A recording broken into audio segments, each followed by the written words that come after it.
Dans cette vidéo, on va regarder comment se déroule un breakout sur les carnets d'ordre. Donc, qu'est-ce qu'un breakout? Un breakout, ça va être quand le marché va casser les plus bas ou les plus hauts de la session. Donc, j'ai pris un exemple ici dans un contexte de marché qui est quand même assez lent. Donc, ça va nous permettre de bien regarder ensemble comment se déroule un breakout et comment on va trader un breakout. Donc, l'avantage, c'est que trader un breakout, ça va vous permettre de prendre des profits très rapides parce que quand le breakout est lancé, vous allez voir qu'en quelques secondes, on va aller gagner plusieurs ticks. Et à l'inverse, c'est des trades que j'aime particulièrement. Pourquoi? Parce que si le breakout ne se fait pas, vous allez être tout de suite en mesure de le voir et ça va vous permettre de limiter votre risque au maximum. Donc en règle générale, si le breakout ne se fait pas, on va aller sortir de notre trade, donc on va le scratcher à notre point d'entrée, ou alors on va perdre un tick. Mais si le breakout casse, on va être en mesure facilement d'aller chercher 4, 5, 6 ticks sur les bons du trésor. Donc c'est vraiment un trade que j'apprécie particulièrement. Donc on va regarder ce qui se passe. Alors premièrement, pour vous expliquer le contexte du marché, les bons du trésor ont tous chuté et sont à leur plus bas ou quasiment à leur plus bas. Donc par exemple, on voit ici, le ZN, il est sur son plus bas, le ZF, il trade sur son plus bas également, le Ultrabond aussi, et on est à un tick sur le ZB. Donc cette journée-là, le marché du S&P 500 était en corrélation inverse avec les bons du trésor. Ce qui veut dire que quand le S&P monte, eh bien, les bons du trésor, eux, descendaient. Donc quand on voit qu'on est sur les plus bas et qu'on voit que le S&P, lui, est sur le point de faire un breakout, donc sur ses plus hauts, ça va encore affirmer la possibilité d'avoir un breakout. Donc comment ça se passe? Le marché est descendu. On voit qu'il y a beaucoup plus de rouge que de bleu. Donc on voit qu'il y a un momentum à la baisse. Donc on voit que les vendeurs attaquent agressivement tous les niveaux de prix depuis environ le milieu, ici donc le milieu du range qu'on avait depuis le début de la journée. Donc ce qu'on veut voir pour un breakout, ce sont les vendeurs qui gonflent les ordres dans le carnet ici, donc qui gonflent le ask. On veut voir ces mêmes vendeurs cliquer ici, donc passer des ordres marchés, pour pouvoir faire en sorte que les acheteurs prennent peur et donc du coup retirent leurs ordres. Donc à ce moment-là, ce qu'on veut, c'est que les bids disparaissent rapidement et on veut que les acheteurs, eux, n'attaquent pas agressivement les vendeurs. Donc dans ce cas-là, ça va déclencher le breakout. Également, les acheteurs, eux, qui ont pris des positions sur ces niveaux, quand ils voient que le marché finalement ne va pas remonter, ils vont se débarrasser de leur position. Et donc on sait que quand on est du côté acheteur et qu'on se débarrasse de nos positions, donc il faut revendre notre contrat.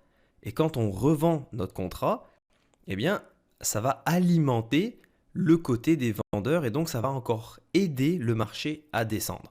Donc, au fur et à mesure que le marché va descendre, les ordres stop des acheteurs vont être déclenchés ou sinon les acheteurs, eux, vont tout simplement sortir de leur position. Donc, ça va créer encore un mouvement.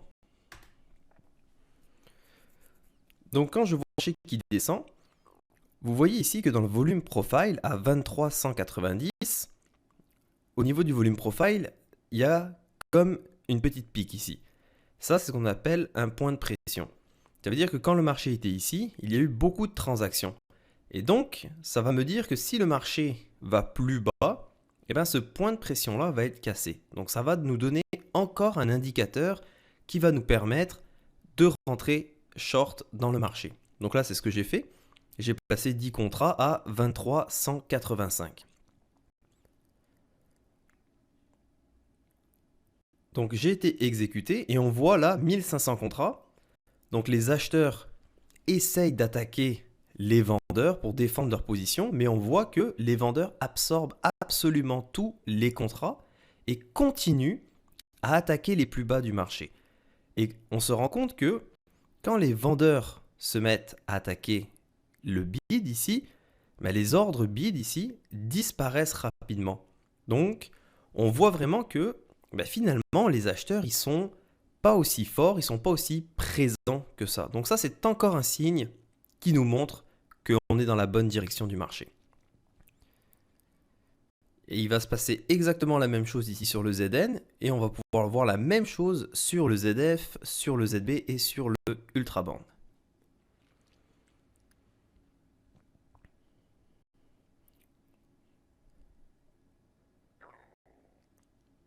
Donc regardez, les acheteurs ont vraiment du mal à attaquer les vendeurs. Vous voyez, 2 contrats. Donc 2 contrats, ça nous montre très clairement que les acheteurs, ils n'ont pas cette puissance, si vous voulez, pour contrer l'attaque des vendeurs et faire remonter le marché.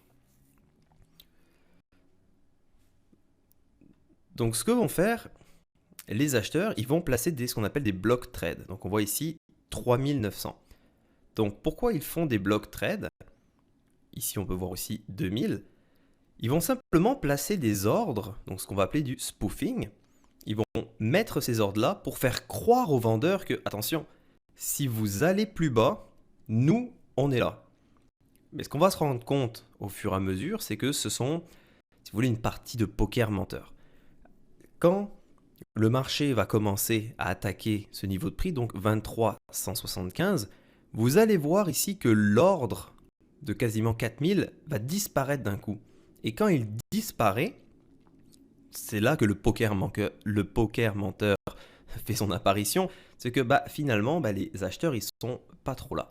Donc ça va vraiment donner une confiance supplémentaire aux vendeurs pour écraser le marché et se mettre à attaquer encore plus agressivement les acheteurs.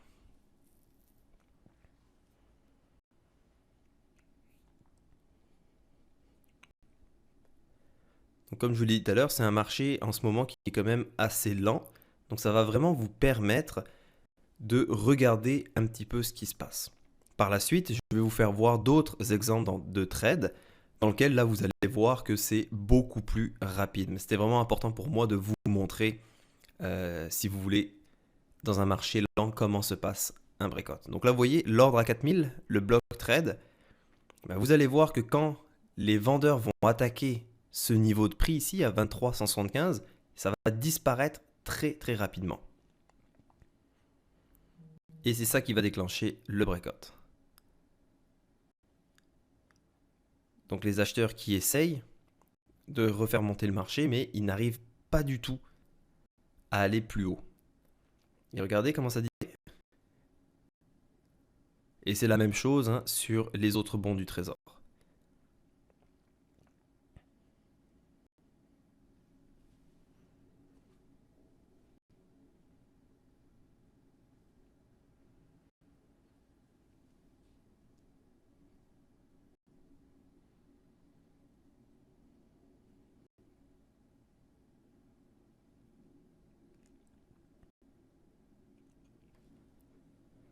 Donc c'est sûr qu'il y a un petit peu de résistance, mais regardez le peu de contrats bleus qu'on voit.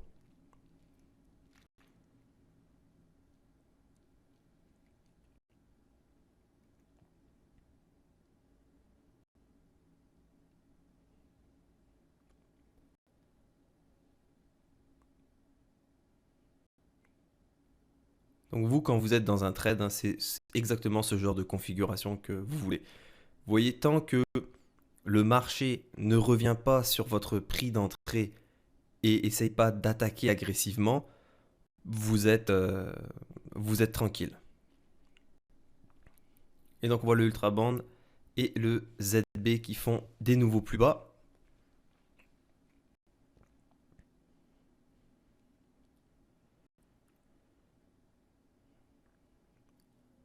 Donc la partie de poker menteur aussi, elle va se faire au niveau des vendeurs aussi. Ce qu'ils vont faire, c'est que vous allez voir souvent que les ordres ici vont devenir très petits. Pourquoi? Pour tenter les acheteurs d'attaquer en fait les vendeurs. Donc ils vont faire croire qu'il n'y a pas beaucoup d'ordres et quand les acheteurs vont commencer eux à attaquer ces niveaux, eh bien les vendeurs vont complètement absorber toute l'attaque, si vous voulez, tous les contrats des acheteurs. Et quand les acheteurs voient ça, ben, en général, les vendeurs se disent, bon ben vous voyez, on est capable d'absorber toute votre attaque. Si vous ne pouvez pas faire des ticks plus hauts, nous, on va tout faire cracher. En gros, c'est un peu ça la théorie derrière. Donc de l'absorption, comme on voit, 2000 contrats. Et regardez à chaque fois que les vendeurs agressent les plus bas, eh ben, les ordres ici qui vont rapidement se retirer.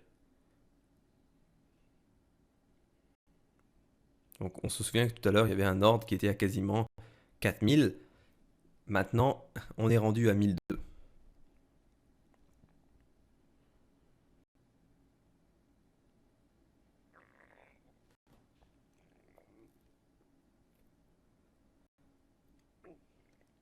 Et voilà, le ZB et le Ultraband qui ont cassé les plus bas.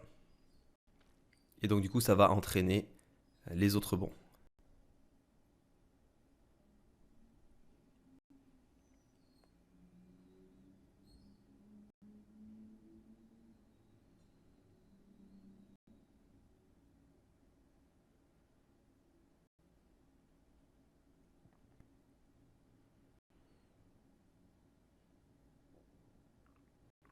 Donc le S&P 500 qui est en train de casser ses plus hauts.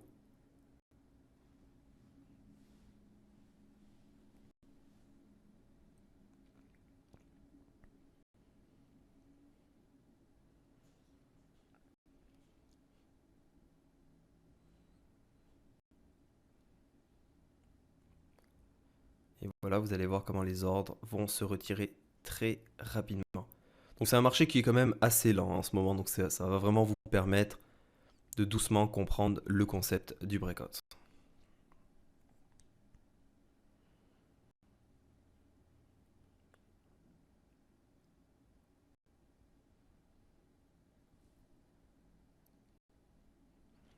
Vous avez vu aussi le marché qui est remonté et tout de suite rapidement redescendait.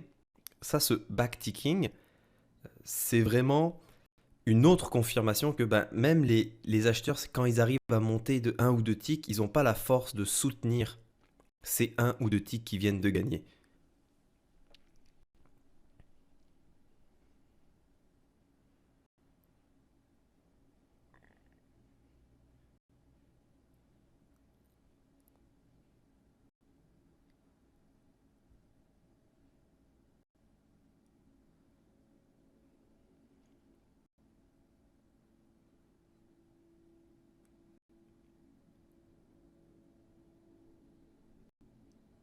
Vous voyez comment le Ultraband et le ZB cassent les plus bas tranquillement.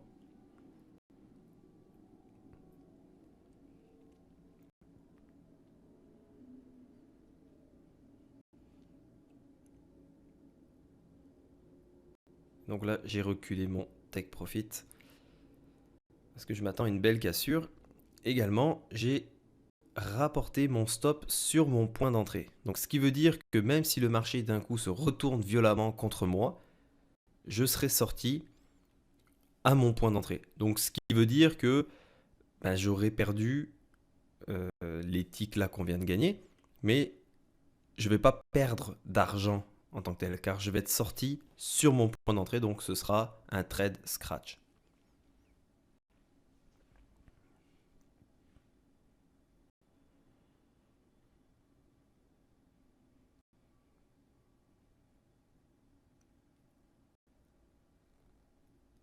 Et donc le ZB et le Ultraband qui continuent doucement leur descente.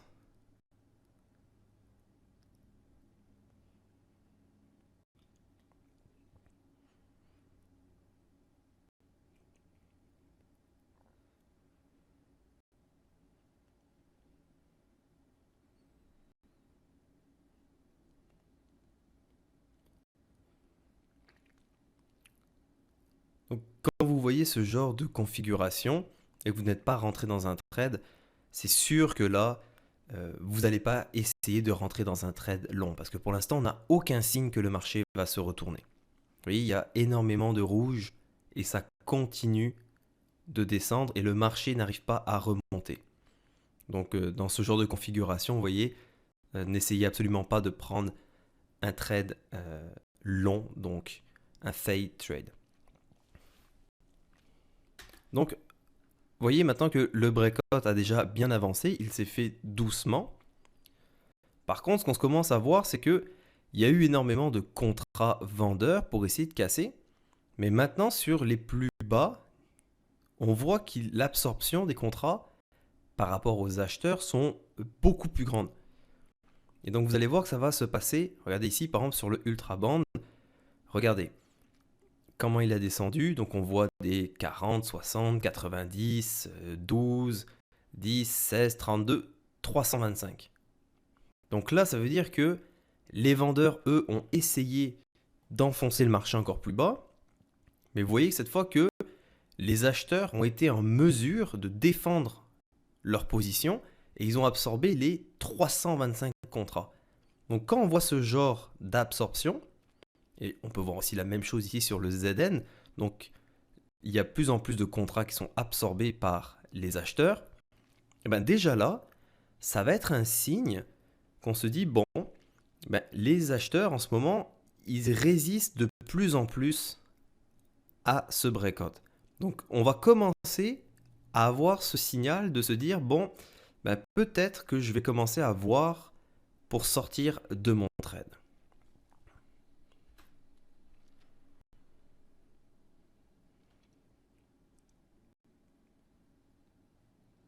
Vous voyez, j'ai décalé mon stop pour m'assurer un 2 ticks de profit si le marché revient violemment contre moi. Et donc, vous voyez, on a absorbé sur le Ultra Band 327 contrats. Le marché a fait un tick up. Et là, maintenant, il y a juste 14 contrats des vendeurs qui ont essayé d'attaquer les acheteurs à ce prix-là. Et tout de suite, le marché fait un tick up sur tous les bons. Et sur le S&P 500, lui qui n'a pas réussi à casser ses plus hauts, eh ben on voit un tick down. Et donc maintenant, on voit que ça s'échange. On va voir de plus en plus de bleus qui attaquent les vendeurs. Donc ça va être vraiment notre signe de, bon ben voilà, ça commence à se terminer et on va essayer de sortir maintenant de notre trade.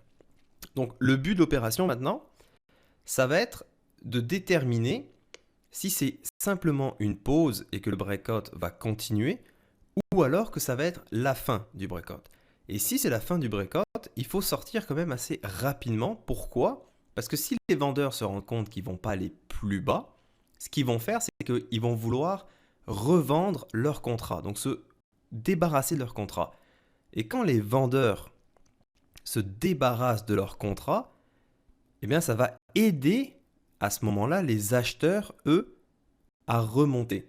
Donc on se rappelle, quand on est acheteur, quand on se débarrasse d'un contrat, ça va aider les côtés vendeurs. Et quand on est vendeur et qu'on se débarrasse d'un contrat, ça va aider le côté acheteur. Donc vous avez peut-être entendu cette expression en anglais qui s'appelle le scary money, donc la monnaie de la peur si vous voulez. Ce qui va se traduire par quand un côté est en train de perdre, en se débarrassant de son contrat ou de ses actions, ça va aider l'autre partie. Donc là, c'est ce qu'on va voir. Vous voyez, 4000 qui a été absorbé, et tout de suite, ça fait un tick up. Et là, on a ce backticking. Vous voyez comment c'est remonté très rapidement, et ça, les acheteurs absorbent les contrats et se mettent maintenant à attaquer agressivement les vendeurs. Donc on voit que les vendeurs sont en train de perdre la bataille et sont en train de perdre la puissance qu'ils avaient quand on était dans ces niveaux-là. C'était facile pour les vendeurs d'attaquer tous les niveaux de prix et faire chuter le marché. Et on peut voir que dans les 4 bons, on tradait sur les plus bas, regardez comment maintenant on a remonté. Regardez comment maintenant on n'est plus, par exemple sur le Ultra Band ou sur le ZB, on n'est plus en train de trader les plus bas, mais on commence à remonter graduellement. Donc ça va être un autre signe pour moi qui va me dire, ok, ça va être le temps de sortir.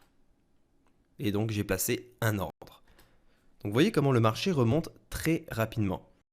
Donc là, j'ai mis un ordre. Si jamais le marché ne revient pas, ne fait pas un tick down pour essayer de retrader ces prix-là, à ce moment-là, je vais devoir sortir rapidement avec un ordre marché.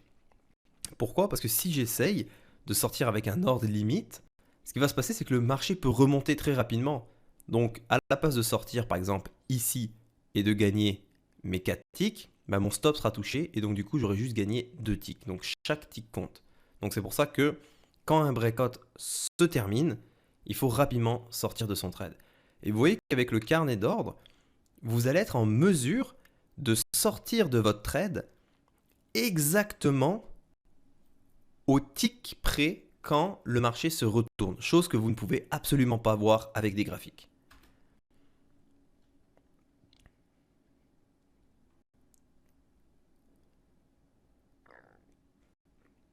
Donc là, j'ai enlevé mon ordre. Pourquoi? Parce que je me dis, ok, les acheteurs agressent les vendeurs sur ce niveau de prix-là et voyez comment les contrats ici fondent.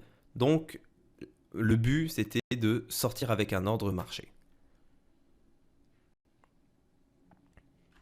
Et donc, quand je vois ici, regardez, déjà, j'ai vu que sur les bons, par exemple sur le ZF, on était bien remonté. Et je vois maintenant 284. C'est ça qui me dit que bon, ben là, les vendeurs vont essayer de faire une nouvelle attaque et moi, ça va me permettre de sortir avec mon ordre limite à 23,160. Et j'ai été exécuté. Donc je vais vous accélérer un petit peu la vidéo pour faire voir qu'est-ce qui s'est passé par la suite. Et voilà, on voit que le marché est remonté. Donc que le breakout était vraiment terminé et qu'on est sorti vraiment au bon moment. Donc maintenant, on va regarder un exemple de breakout où est-ce que ça va se passer beaucoup plus rapidement. Donc dans cet exemple-là, on va voir un breakout qui va être fait sur le ES, donc le S&P 500. Vous allez voir que le principe va être exactement le même. Donc ça veut dire qu'on va regarder ce qui se passe dans le marché. Donc on voit que il y a eu un momentum haussier. On voit que maintenant on est sur les plus hauts du marché. Et on va voir comment ça réagit. Donc ce qu'on veut voir, c'est, vu que cette fois ça va être un trade long, donc on veut que le marché monte, ce qu'on veut, c'est de voir énormément de bleu et on veut voir les asks ici, tous les chiffres disparaître très rapidement. Et on veut voir de ce côté-là, donc au niveau des bids, on veut voir que ça grossit et que ça absorbe tous les contrats que les vendeurs vont passer en ordre marché. Et donc, on veut que ça monte. Et quand ça monte et on voit que ça ira pas plus haut, on veut sortir de notre trade. Donc, vous allez voir que là, ça va être beaucoup plus rapide. Également, à savoir que sur le S&P 500, c'est un marché qui est beaucoup plus volatile. Donc, à ce moment-là, même si on va se retrouver à 1 ou 2 ticks contre nous, ça ne veut pas dire grand-chose. Ça ne veut pas dire finalement qu'on a tort parce que c'est un marché qui est plus volatile. Dans les bons du trésor, quand vous avez 2 ticks contre vous, à ce moment-là, posez-vous vraiment la bonne question, est-ce que vous êtes dans le bon sens du marché? Mais sur l'ES, c'est plus volatile, donc 2 ticks contre nous, il faut bien sûr toujours rester vigilant, mais ça ne veut pas forcément dire qu'on a tort. Donc qu'est-ce qui se passe? On voit que les acheteurs attaquent agressivement les asks. Donc, vous voyez, il y a un petit retour. Donc ça, c'est dû au fait que l'ES est un marché volatile. Et on voit que les bids absorbent tous les contrats des vendeurs et en plus de ça, continuent à attaquer les vendeurs. Donc c'est exactement ce qu'on veut voir. Vous allez voir, ça va être très rapide. On est sur les plus hauts. Hop, hop, ça monte, ça attaque et voilà.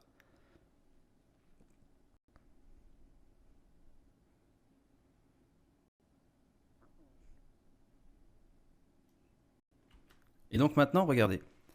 Donc le marché est monté très rapidement. Donc on voit ici au niveau du volume profile que la montée s'est faite très rapidement. Regardez, par exemple, ici on voit que à ce niveau de prix-là, il y a eu 675 contrats et on peut voir que ça a été fait, quasiment tous les contrats ont été faits pour les acheteurs. Mais quand on monte un petit peu maintenant, regardez comment le volume profile s'épaissit et on voit maintenant qu'il y a beaucoup plus de rouge et on voit aussi que le bleu, donc les acheteurs, ont plus de mal à aller plus haut et à garder la force qu'ils avaient. Donc ça va être déjà un des premiers signes qui me dit que peut-être que ce breakout-là est terminé.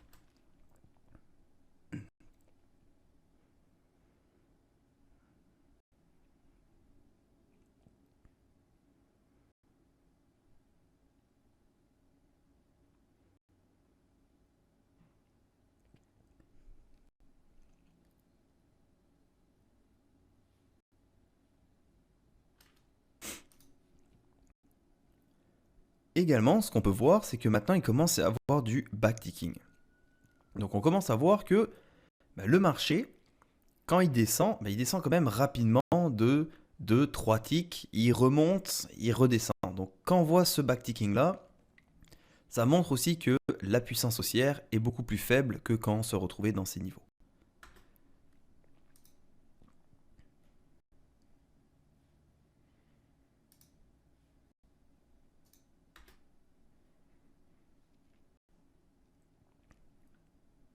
Et donc vous voyez, quand je vois ce backticking là, je place mon ordre pour sortir. Donc pour résumer, un breakout, que ce soit fait sur l'ES, donc qui est plus volatile, ou que ce soit fait sur les bons du trésor, le principe reste le même. Une fois que le marché a cassé soit ses plus hauts, soit ses plus bas, on va voir le mouvement partir.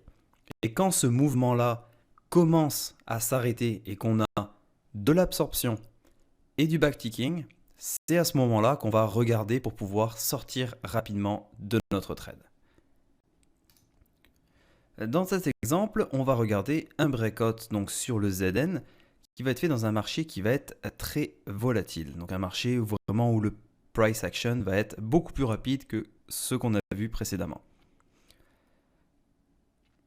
Donc vous voyez la force baissière. Donc je suis rentré ici à 20,205. Et donc regardez comment ça casse. Donc ce qu'on va regarder maintenant, ça va être de l'absorption et du backticking.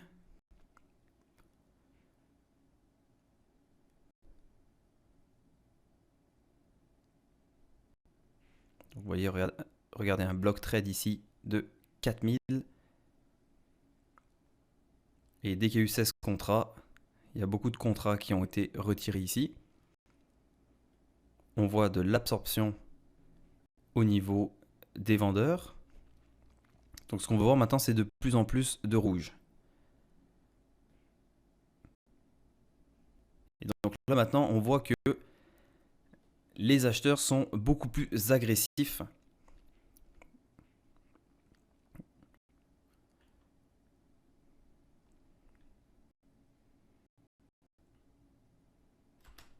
Et donc, regardez ce qui se passe. Il y a eu 8600 contrats que les vendeurs ont essayé. Regardez ce qui s'est passé. 8600 contrats qui ont été complètement absorbés, donc à 20,180 par les acheteurs. Et en plus de ça, les acheteurs ont attaqué de 4400 contrats le prix plus haut, donc qui est à 20,185. Ça va être l'indice qui va me dire attention, prépare-toi à sortir de ton trade. Donc si jamais le marché ne se met pas à casser violemment les plus bas, je vais devoir sortir rapidement de mon trade. Pourquoi? Car dû au contexte du marché cette journée-là, donc le marché qui était très volatile, à ce moment-là, si le marché ne va pas plus bas, je le sais par expérience que ça va revenir très rapidement. Donc je vais devoir sortir très très rapidement de mon trade pour pas justement revenir sur mon point d'entrée et de perdre tous les ticks que je viens de faire en ce moment.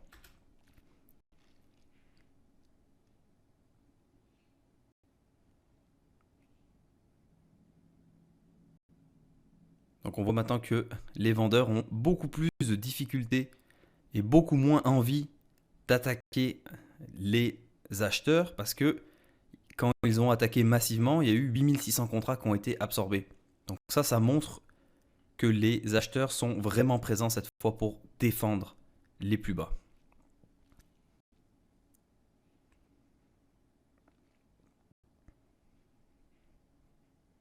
Et vous voyez, encore ici, 5000 contrats qui sont absorbés d'un coup, comme à rien.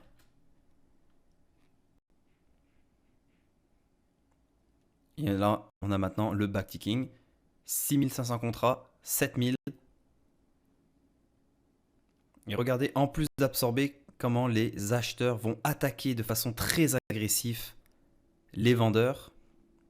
Le backticking à nouveau.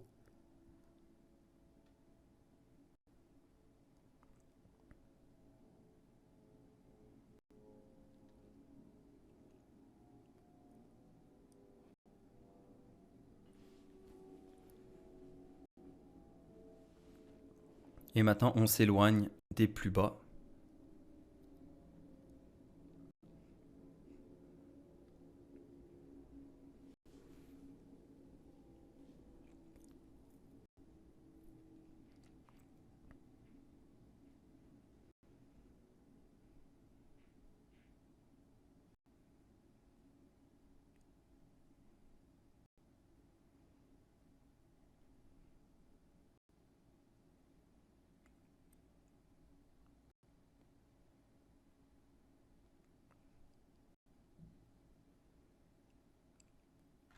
Regardez, on peut voir aussi au niveau du ZF.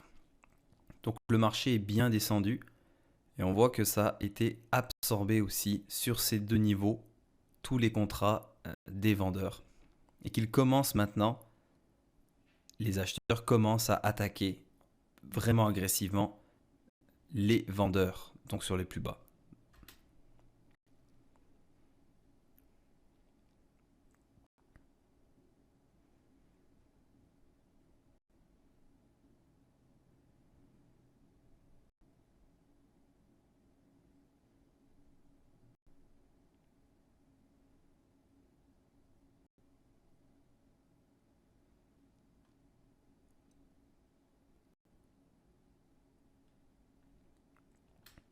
On voit ici donc l'absorption et le backticking, donc vraiment les 3000 contrats sur le ZF, c'est quand même assez important.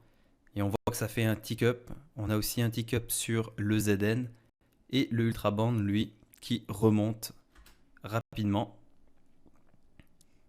Et le S&P 500, lui, qui continue sa descente. Donc vous voyez que là, j'ai placé un ordre qui va me sécuriser 2 ticks de profit si jamais le marché revient violemment contre moi. Quand on se retrouve dans ce contexte de marché, ça peut aller très très vite, surtout quand le breakout arrive à sa fin. En général, le retour est quand même assez violent. Donc là, je décide de placer un ordre pour pouvoir sortir parce que je me rends compte que c'est la fin du breakout. Donc on va essayer de sortir avec mon ordre limite, sinon je vais prendre un ordre marché. Donc, vous voyez ici, regardez. Là, c'est le genre d'action où je vois que je suis 1198e dans la file d'attente pour pouvoir sortir avec mon ordre limite. Et quand je vois ici 1456 contrats et que du côté des vendeurs, il y a juste 227 contrats, si vous voulez, qui défendent cette position-là, c'est le genre de moment où, si je veux sortir de mon trade avec un ordre marché, ça va être le moment de cliquer ici pour pas que le marché fasse un tick-up de plus et que je sois obligé de sortir avec un ordre marché, du coup un tick plus haut, et donc ça me ferait perdre un tick supplémentaire. Donc j'ai réussi à être exécuté. Et le marché, regardez comme il remonte très rapidement. Donc voici ce qui va conclure notre chapitre sur les breakouts. Donc pour résumer ce qu'on veut, c'est un marché qui arrive sur ses plus hauts ou sur ses plus bas. On veut voir du momentum, de la puissance qui va permettre de casser les plus hauts ou les plus bas. Une fois que le mouvement a été fait, dès qu'on commence à avoir du backticking, de l'absorption et que le marché n'arrive pas à aller plus loin, on veut sortir rapidement de notre trade.